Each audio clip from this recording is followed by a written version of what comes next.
Hello everyone, glad to be back. Today is 28th of January, Sunday, so I hope you have a wonderful day and a great weekend. Now it's 20 past 2, middle of the day by Moscow time. I'm Levan Gudadze and this is my first update for a day in which I'll share all the main news that are making headlines, Russian media outlets and Russian language pages on different internet platforms. There are quite a few very significant developments in news that I like to share with you for this moment, but before I start, let me remind you, if I made that today about 9 o'clock evening time, I will have a live stream, traditional Sunday live stream, and I hope you will find time to join the conversation. So it's 9 o'clock Moscow time this evening. I will make announcement about live stream on my Telegram channel and also on our community page on YouTube. This live stream will be on YouTube only. And well, let's talk about news now. And first of all, short summary of the situation on Ukrainian battlefield. According to reports from number of Russian sources, as a result of offensive operations, Russian armed forces established control over the Tabaevka village in Kupiansk direction. If you remember, last week I did report that Russian forces established control over the Krakhmalne settlement, and it's become obvious that one of the main directions of further Russian offensive was Tabaevka. And well, initially Ukrainian sources, Ukrainian channels were denying Russian progress in Tabaevka direction, but about an hour ago I did saw that Ukrainian channels began reporting about successful Russian offensive in this direction. So I guess Tabaevka is under Russian control now. And this local scale sectoral offensive continues.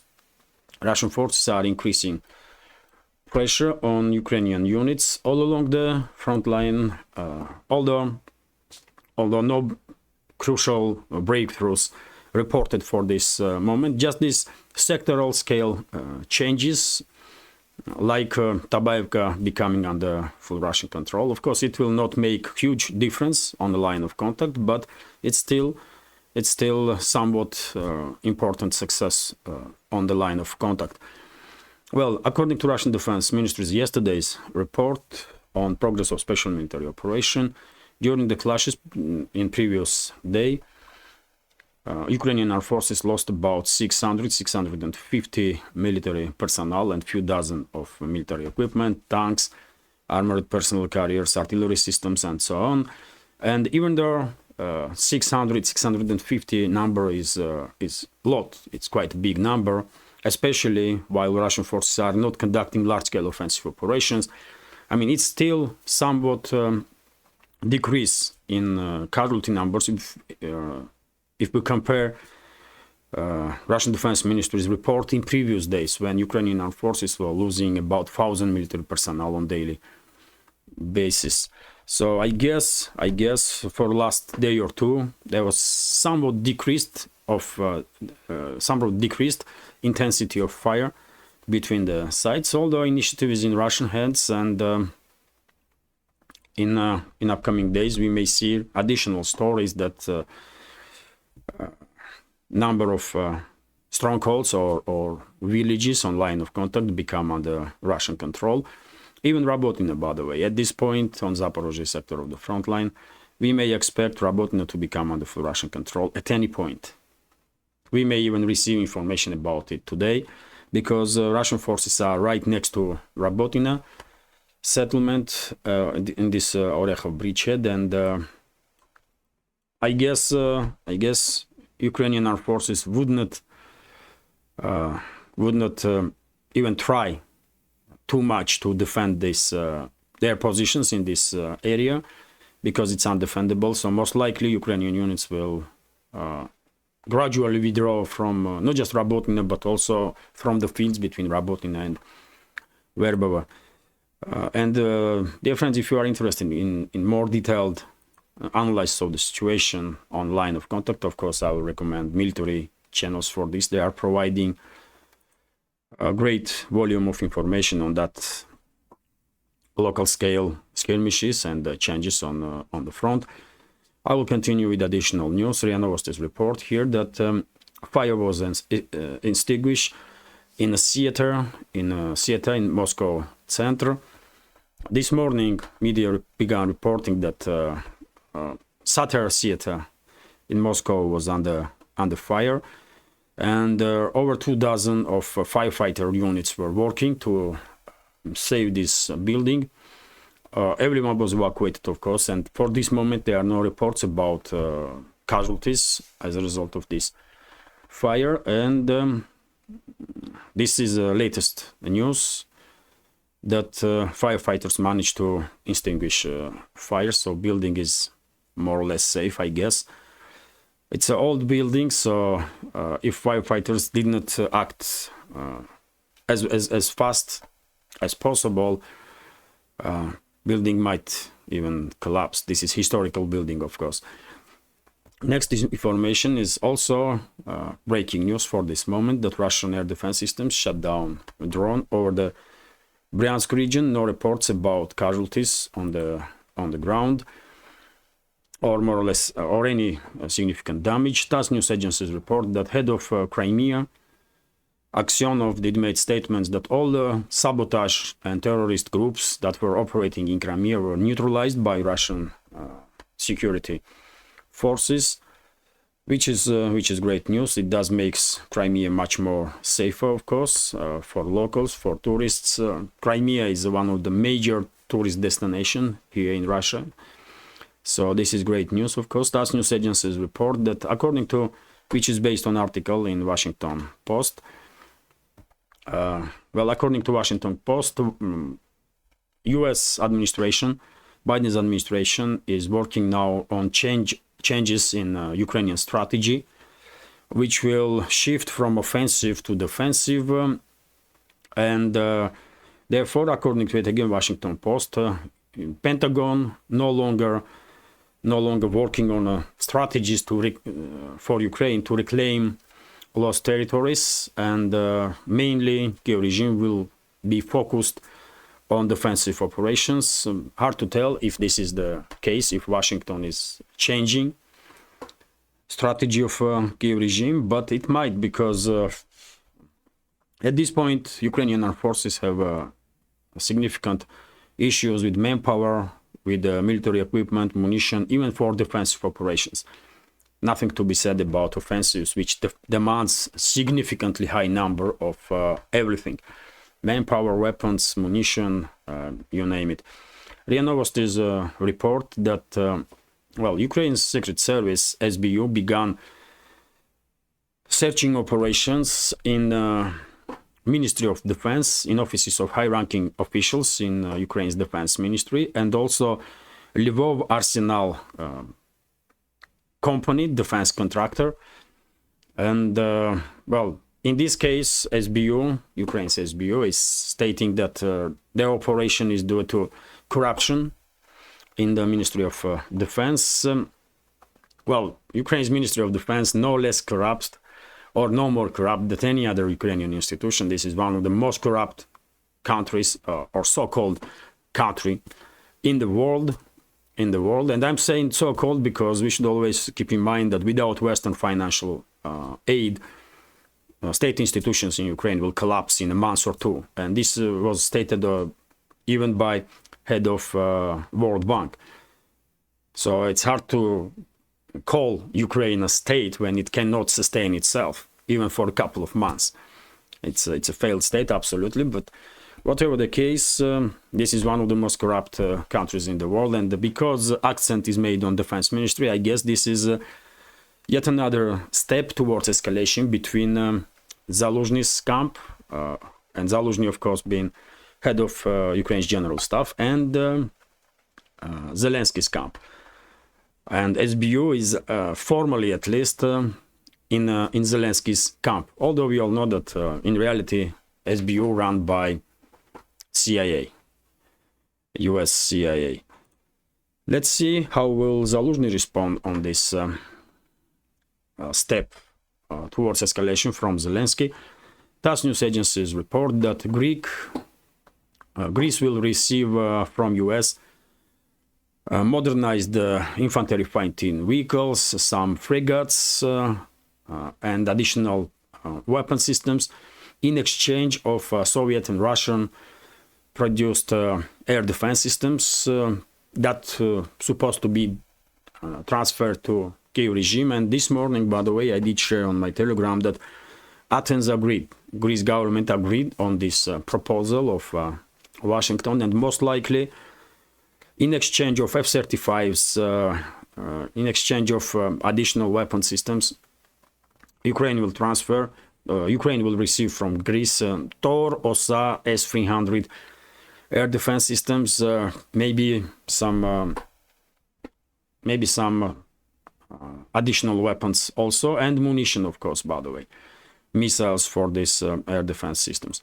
Yet another step from Greek government to escalate relationships, to downgrade, basically, destroy relationships between two countries, between Greece and Russia. But we all know that government of Greece is run by Washington. They are puppets of those so-called globalists in Greece government, and therefore no surprises, really, no surprises. What is most important, I don't think these anti-Russian steps of Greek government will influence on friendly, brotherly relationships between the nations. That's the most important to me, to maintain this great level of relationships between the societies. Politicians, man, politicians come and go, but people is here to stay. RIA Novosti's report that, well, according to some publications in the Ukrainian media, in Russian media, according to some experts, Kiev regime is close to political crisis, significant political crisis, which will begin in Rada, in the state Rada, which is a parliament of Ukraine. And well, according to reports that I see, more and more MPs, more and more so-called lawmakers in Rada are now trying to position themselves in the camp of Zaluzhny, because they do understand that Zelensky's time is numbered, Zelensky's days in office is numbered, and they are looking for ways to protect themselves, to protect their position in elites, and therefore quite possible that Zelensky, in fairly short time, will lose control over the parliament. At this point, they still have a majority. Zelensky's party, Servant of the People, that's the name, if I'm not mistaken, still has majority. But day before yesterday, I read some article about statements of Arachamia, who is a leader of Zelensky's party in the parliament, and he was saying that, if I'm not mistaken, already 17 MPs from this party, from Zelensky's party, did write statements about resignation. They want to leave parliament.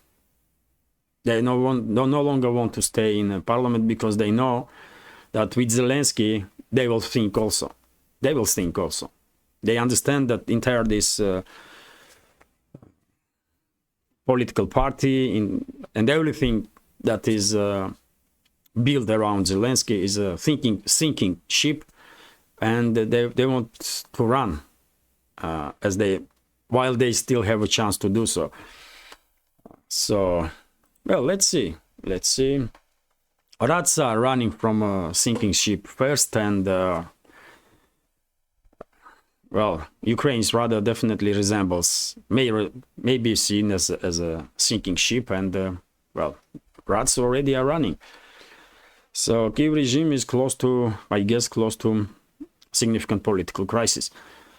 Not threat, and by the way, political crisis very quickly may transfer to military confrontation, because both major camps in Ukraine, Zelensky's camp and Zaluzhny's camp, are operating with armed groups. So, topic of civil war inside Ukraine is definitely gaining momentum. Artists report that, well, there is currently no threat of Russia attacking NATO or any of the partners of the US-led military bloc. German Defense Minister Boris Pistorius has suggested once again Moscow's military is now fully occupied with the Ukraine conflict, Pistorius explained in an interview with the tabloid Bild on Friday. At the moment, I don't see any danger of Russian attack on NATO territory or on any NATO partner country. He added, however, the minister stressed that this is just a snapshot of the current situation, and there is no way of knowing how things will turn out in the future. Alleged Pistorius warned against underestimating the alleged risks related to Russia, saying that NATO needs to rally on the principle of deterrence as we know it from the times of Cold War. During that time, things between the West and Moscow were much more predictable than the situation we have today, he argued. Well, yet again, scare tactic have been used by ruling class of the West. Pistorius almost on daily basis now are talking about this illusion that Russia gonna attack or may attack or war may happen and that kind of stuff. And he is not alone. High-ranking officials almost in every NATO member state are now actively pushing this crazy narrative over the society that everybody should prepare for war and it's only a matter of time when Russia will attack. Some high-ranking officials are saying 3 years, some 6 years. That's a level of craziness that's going on, by the way. That these high-ranking officials are in their illusions, in their delusional minds, are quite precise even to say dates that Russia will attack in 3 years' time or 5 years' time. It's crazy, man. You cannot take this seriously, but unfortunately, due to effectiveness of Western propaganda outlets of the Western ruling class, I'm afraid this scare tactic will work. And the majority of society in the West, in Europe, in North America, will eventually become so scared of this illusion that war gonna happen and Russia gonna attack that they will never question any move from their leaders. Not about allocating taxpayers' money in any way they like. Not if military spendings will increase 2, 3 times, 5 times. Not even if conscriptions will begin in number of NATO member states. And Pistorius is quite openly saying that Western society, Western states should operate now in a very same mode that West was operating during the Cold War. So, I mean, you cannot even argue that they really are using this scare tactic to basically operate in a Cold War manner. Unfortunately,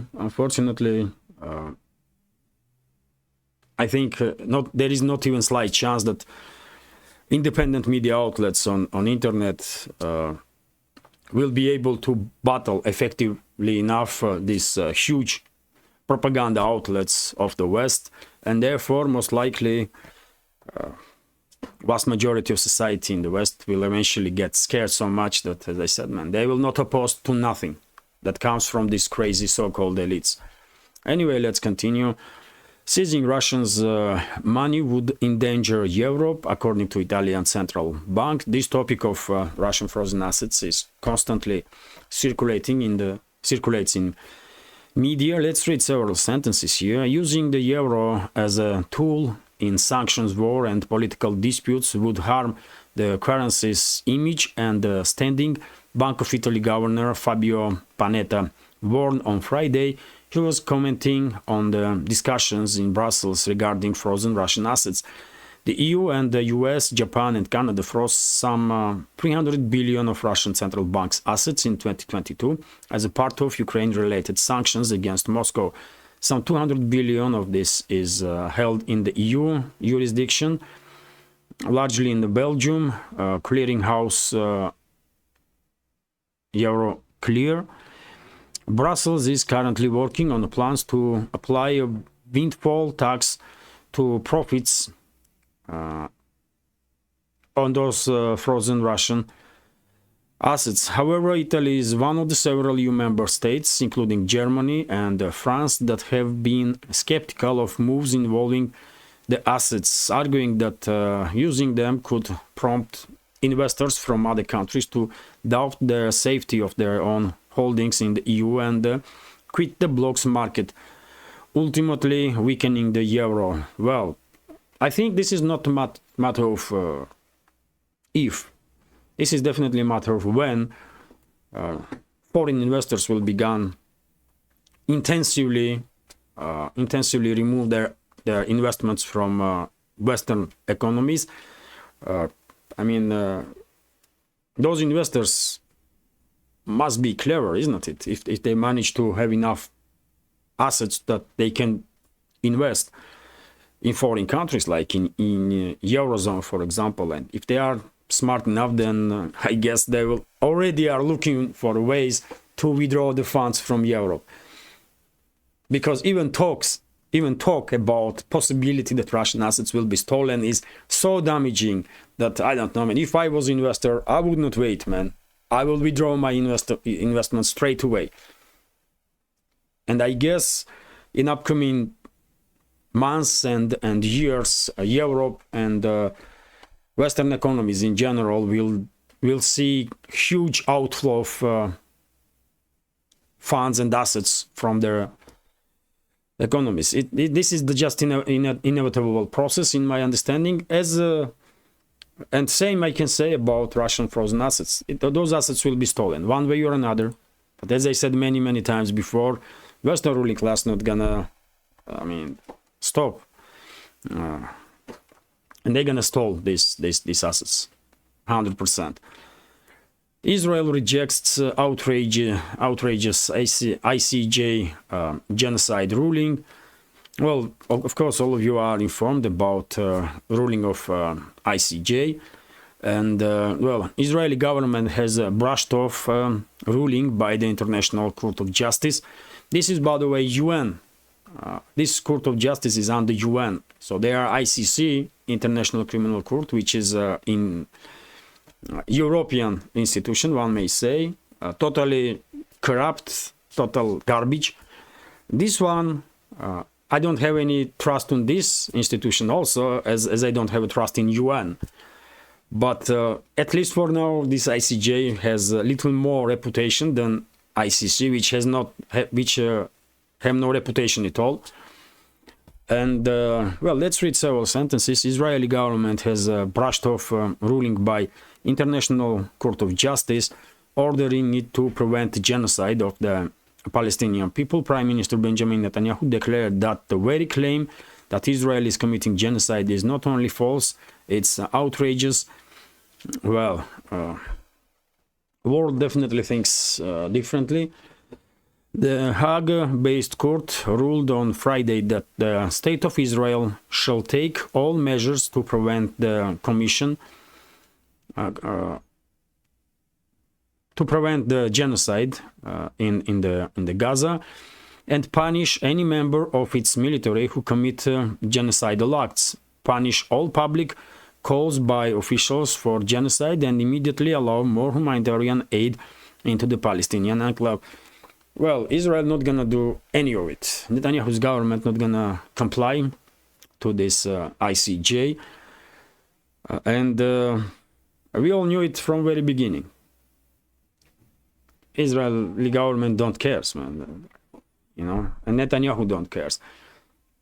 He has backing of one of the probably most powerful groups in this world, most powerful clans, and therefore he just don't care about any institution, any so-called international institution whatsoever, including ICJ. And unfortunately, by the way, I don't know if ICJ could rule out that or could demand in its ruling that Israel should stop military operations immediately. I don't know if it's in competition of ICJ, but if it is, then they should demand from Israel to stop all the hostilities at all, immediately. Of course, Israel will not comply anyway, but at least court will have a call for immediate stop of hostilities. Because this formulation that Israel should do everything to prevent genocide, I mean, what the hell is that really? What formulation is that? I don't know, man. I'm not a lawyer. I don't understand in this stuff that much, and therefore it's hard to comment. But formulation, me as an ordinary human, I find it like empty words, because it does not says nothing basically. If it was saying that Israel is committing genocide and it should stop, that's a different stuff. It's a straight up statement. But Israel should prevent genocide. I mean, same way this ICJ can call any other country that they have to do everything and anything possible to prevent genocide. I mean, I don't know, man. I don't know. And by the way, in Israel, there is large-scale protests begun again, and people are demanding Netanyahu to resign. And I did share on my Telegram today that quite a number of former high-ranking officials and public figures in Israel did call for Netanyahu's removal from the government. But yet again, I mean, I don't think, even if entire Israeli public will come out on the streets and demand resignation of Netanyahu, I don't think he will listen. As I said, man, he has too strong a backing. I don't know who are those people who are, supporting Netanyahu, these powerful forces. But I mean, he's acting definitely not alone. He has huge support. And we all can have guesses. I just don't want to go in that conspiracy theories and stuff like that. I just don't know what that forces are. You can clearly see that there are some forces operating in the shadow. I'm calling them ruling class of the West, but if you ask me who are these people, I mean, name them. I can't. We have a million indicators that this force exists. For example, take a look at the US, by the way. I mean, can anybody believe that Biden is making any decisions at all? Of course not. He is out of this world, man. But someone does make decision, isn't it? And therefore, we can clearly see that there are some forces that are non-elected, no one knows them, but they are actively involved in decision-making process. And same goes for Israel. Netanyahu should be in jail for, I don't know, for life at this point. But he's still prime minister of Israel. How come? Some forces must keep him in power. Anyway, let's continue. RT is reporting here that Israel is poised to invade Lebanon. Well, this is a very strong statement and very dangerous development if this will happen. So Israeli Prime Minister Benjamin Netanyahu is prepared to start a full-blown war against the pro-Palestinian armed group Hezbollah in Lebanon. The Lebanese broadcaster LBCI reported on Saturday. Hezbollah has been firing rockets and mortar shells at Israeli positions since the start of Israeli-Hamas war in Gaza. The barrage have prompted retaliatory strikes from the Israeli army. According to LBCI, an intelligence report on Israel's plans has been provided to Hezbollah by an unnamed Arab country. The potential idea of campaign would be aimed to compelling the militants to abide by UN Security Resolution 1701, which was adopted after the end of the last Israeli-Lebanon war in 2006. The TV channel says the UN document facilitates the creation of a demilitarized zone along the Israeli-Lebanese border. Well, I did spoke about risks, high risks, that Western ruling class may provoke a regional war in the Middle East. And first, this regional war may be provoked exactly by first being attacked Lebanon, Lebanese Hezbollah, then Iran. And for Western ruling class, in my understanding, main goal is to cut off China from Middle Eastern energy sources. That's why they want regional conflict in the Middle East, to shut down shipping in the Persian Gulf through the Hormuz Strait, so that China will lose this major source of energy for China. That's what is in play here, geopolitically speaking, in my understanding. Maybe I'm mistaken, I don't know. But therefore, I think it is highly likely that under orders of this Western ruling class, Netanyahu will provoke this regional war with Hezbollah, with Iran, and it will be devastating for entire Middle East and entire world, undoubtedly. TASS news agencies report here that,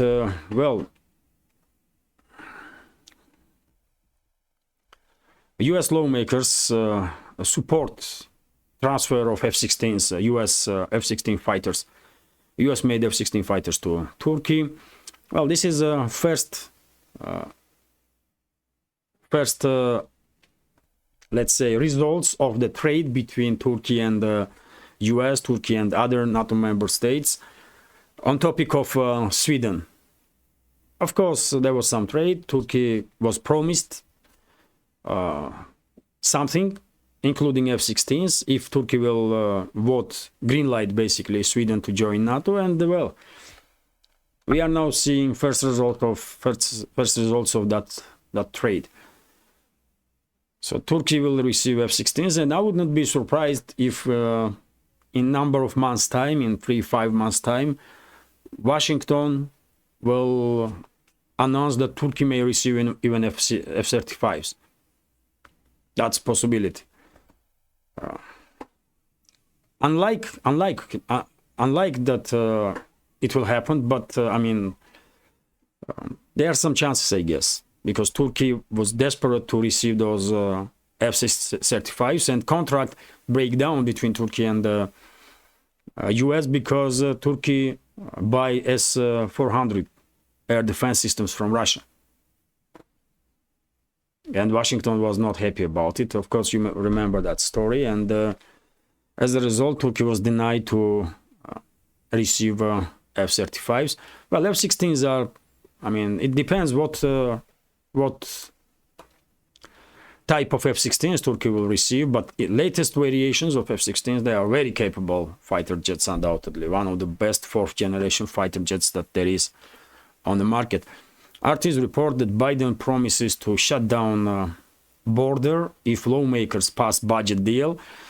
Remember, dear friends, I was saying in previous updates that most likely this crisis in Texas and on the border between Austin and Washington will be resolved by agreement of both sides, that Biden will implement some measures to secure border. And in exchange, Republicans will vote for this $106 billion national security package of Biden, in which $61 billion supposed to be allocated for Kyiv regime. And I guess that's exactly what's going to happen. That's exactly what's going to happen. And also, RTs report that the U.S. Border Patrol has no plans to remove razor wire installed by Texas. And of course, you know, the Supreme Court basically made ruling that this barbed wire is supposed to be removed from a border, but seems like Texans don't really care about that decision of Supreme Court. Very strange story, man. Very strange story. It definitely looks like, I mean, some kind of advertisement is taking place for this upcoming TV series of about civil war in US. I mean, what these people are doing, man. And there were so many rumors that, you know, war gonna break up and civil war. These National Guards of Texas should be federalized, and I don't know, man. And I was saying from very beginning that things will be resolved peacefully. Which is great, by the way, which is great. We are talking about nuclear superpower, so let's hope everything will be okay with US, because US, like Russia, has so much weapons that it's enough to obliterate humanity on this planet for a number of times, and there'll still be left enough weapons to do it several times over. So I was from very beginning saying that, you know, situation gonna get resolved politically between the sides, and that's how it's gonna happen. I will only say that I truly don't understand what is wrong with the Democrats and why they are not in support of protecting border. I mean, it's so obvious for us, by the way, outside of US. I mean, this topic is not even an issue. I mean, how you can argue that borders supposed to be protected? I mean, there is no reason to argue here. Of course, borders have to be protected. That's why they exist, those borders. If we were living in some paradise or utopia when, you know, everything is super cool and I mean it's paradise, then of course no need for borders. But we are living on Earth right now, and borders is needed.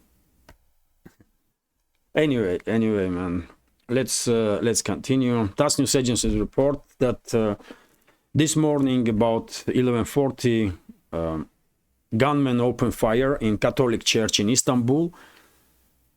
There are different reports about gunmen and the gunmen. Maybe there were a number of attackers, and as a result of this shooting, according to some reports, one person was killed and a number of individuals wounded in a Catholic church.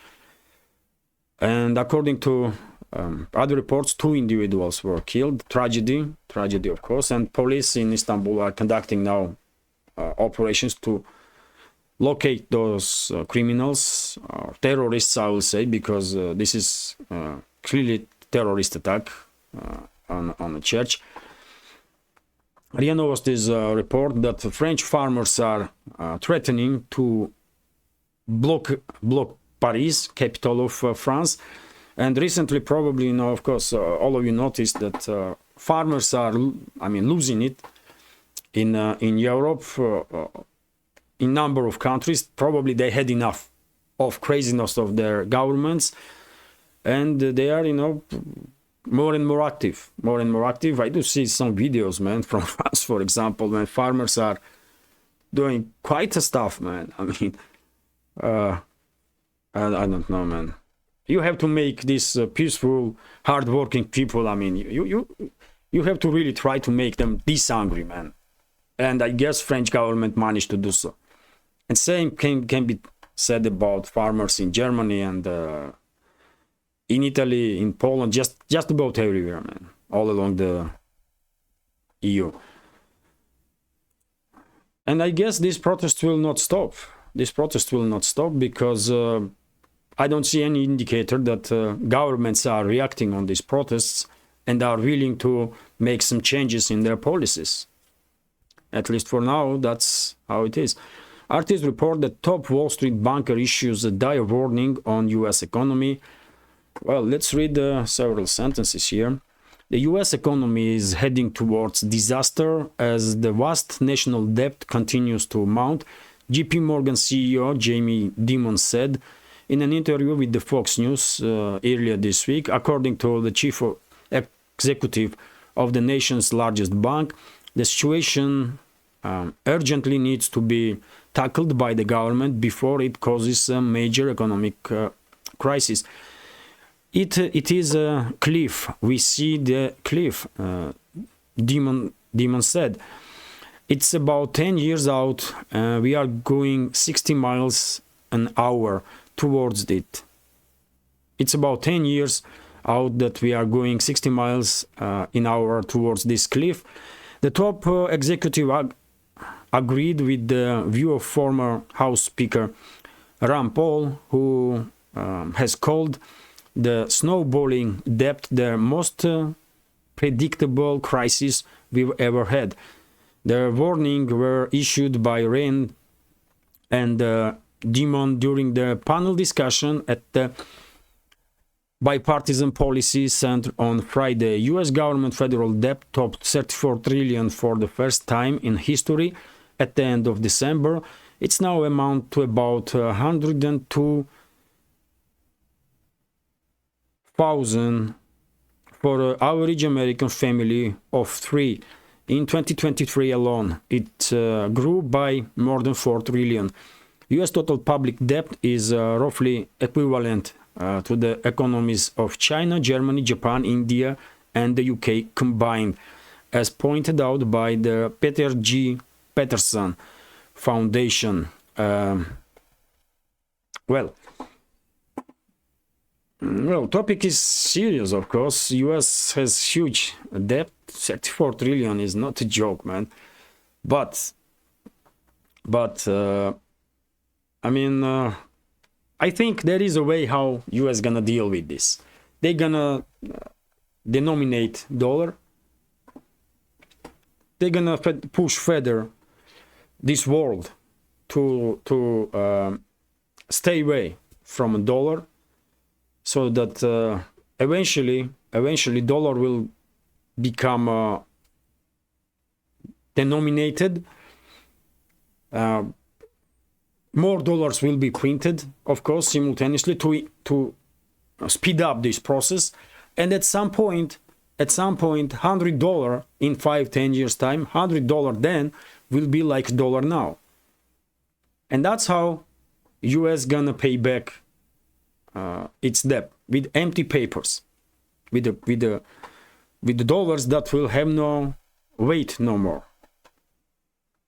That's how it's gonna be, I think. Or they may not pay nothing.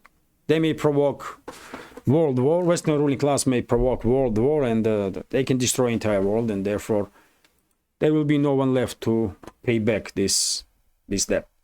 But 34 trillion definitely is too much. I mean, even for US, which is still #1 economy in this world, but 34 trillion, man. And just in 2023, this foreign debt, this debt of the US increased by 4 trillion. Wow, man. At some point, if US will not denominate dollars, at some point they will probably pay at least trillion in interest for this debt. They are already paying like 500 or 600 billion, isn't it, for as an interest? Anyway, let's continue. TASS news agencies report here that Novak, Russian Vice Premier Alexander Novak, did made a statement that Russia is ready to transport gas, to deliver gas to Europe if there will be, demand in Europe by other means, avoiding Ukraine, because, as you know, a contract on transit of Russian gas through Ukrainian territory will end in 2024, and number of countries in Europe already are becoming nervous because Kyiv regime is stating that they are not prolonging this contract with Gazprom. So if they will not prolong contract with Gazprom, then European states that are receiving gas through Ukraine, Russian gas through Ukrainian pipeline system, can end up in trouble. But yet again, Novak is saying that there are other means of deliveries of gas through Turkey and through LNG, after all. So European states that willing to buy Russian gas will have such opportunity. That's basically it. And also artists report that Russia's gas output forecasts to surge. Unsurprisingly, gas production in Russia is expected to rise by 4% this year, according to International Energy Agency. The Paris-based energy watchdog patched Russian gas output in 2023, reaching 640 billion cubic meters, down 5% from 2022. For this year, however, the agency expects production to reach at least 664 billion cubic meter. It's also expected to the country's domestic gas consumption to rise by 2% to 503 billion cubic meters.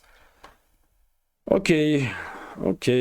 Russia is and will stay major supplier of natural gas to world markets in gas form or LNG form, in any form. Although, of course, priorities are now different, and Russian side will, of course, sell more energy to global south, and step by step will just, I don't know. As long as there is customers in Europe, I don't see a reason why Gazprom should not provide them energy. It's a business, really. But in other hand, I don't know, man. At some point, maybe European states would not be able to compete with the Asia price-wise, and if that's the case, then most likely Russia will fully reorient its gas supplies to global south. This is it for now. I hope you will find this update interesting and informative, and if so, please click that like button, leave some commentary about any topic you like, and share video with your friends. And finally, if you think this project with the number of channels, with the number of programs are interesting, useful, informative, and deserves to exist in this field of news and political commentary, please consider to support my work with small donations through PayPal, Buy Me a Coffee, or by subscribing to my Patreon page. You can see links under this video in the description box or in the pinned comment. And before I go, let me remind you, dear friends, that this evening, 9 o'clock Moscow time, I will have a live stream on YouTube. This is a traditional Sunday live stream, and of course I will share during the live stream additional news that will be reported by Russian media, and also I will be actively engaged with our community, and I will try to answer to all the questions that I see in the comment section, as I always do. Well, this is it for now.